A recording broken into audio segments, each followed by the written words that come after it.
曾幾何時，鼻咽癌患者醫好之後，仍然有一大堆後遺症。行醫超過20年嘅腫瘤專科醫生沈信堂就因為呢一種治療嘅遺憾，激起佢要通過科研嚟改變治癌療效嘅決心，從此將香港治療鼻咽癌嘅技術推向世界級水準。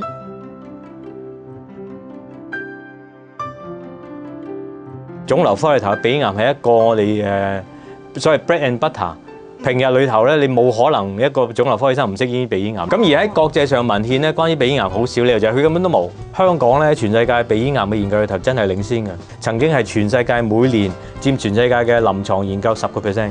公營系統都佔咗以往佔咗90%嗰個全部案例啦，就算而家都8成半噶嘛，即係案例極多，你其實隨時可以做到研究嘅。而事實上係仲有科技都變咗，就係真係翻天覆地嘅改變。我記得當年嘅醫翻好嘅病人，個個都有，絕大部分人都有一啲比較嚴重嘅副作用，一係聽覺副作用，一係壞牙副作用。而家呢啲大部分都可以避到。科技嘅提升，連部分嘅癌症亦都有辦法醫治。但如果遇上醫唔好嘅癌症，大家有冇諗過接受，亦都係一個辦法呢？我今朝先見咗一個病人，佢係個瘤擴散，影響咗啲骨好多地方有事嘅。咁就早幾日已經入咗一間公家醫院。就話俾佢聽，開始壓住個脊髓，就叫佢電療，電療就可以即係隻腳唔會話唔喐得咁樣。佢當時就聽翻就話個目標唔係根治嘅，佢唔做。今朝嚟咗我嗰度，因為睇咗另一個醫生嚟咗我度，就係兩腳已經唔喐得。就因為佢唔肯接受治癒，對佢嚟講唔可能啦。但係希望都可以控制住個病，唔使咁樣惡化。咁但係佢覺得嗰個唔係佢要嘅結果，所以佢唔肯接受。近年西醫同中醫嘅交流日漸增加，特別係治療癌症方面。沈醫生就喺一位姓孫嘅病人身上見證到中醫嘅治癌療效。當年佢鼻咽癌翻發，我盡咗好多力都醫唔好，咁我話佢聽，孫生我冇辦法啦。咁但係另類治療都試下啦，我可以幫你嘅就係從邊旁觀察睇下有冇嘢改善到啦，或者我起碼幫你睇住，唔會有啲即係意料之外嘅副作用啦咁。咁啊喺佢身上睇到真係可以有啲嘢幫到嘅，中醫中藥。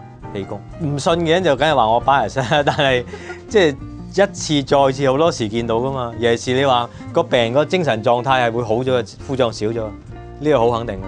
有啲人講法，我相信都係就係不斷用住中藥醫嘅病人咧，到後期嘅痛楚少啲，用止痛藥都少啲。醫生亦都可以係病人，沈信堂就有咁嘅深切體會，所以早幾年的起心肝，努力運動。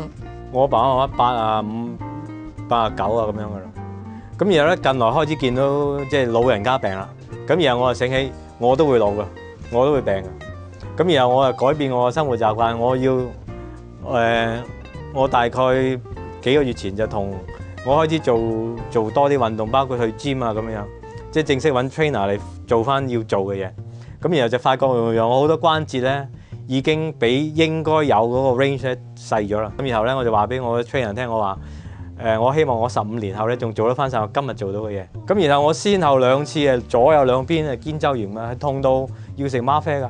最後用咗西醫方法唔係好得，揾咗中醫方法。咁亦都係通過呢個中醫方法咧，我學識咗其實中醫嘅概念。今次真係見到一個即係能力高強嘅醫生，佢除咗醫翻我之外，話俾我聽點樣叫做保持健康咧係一個低層次嘅嘢，保持健康係一個 passive 嘅方法，你保持你有嘅嘢。中醫嘅概念，即係中國人嘅傳統嘅概念，或者道家佢嘅道家概念就係養生，係培養你嗰個生命力。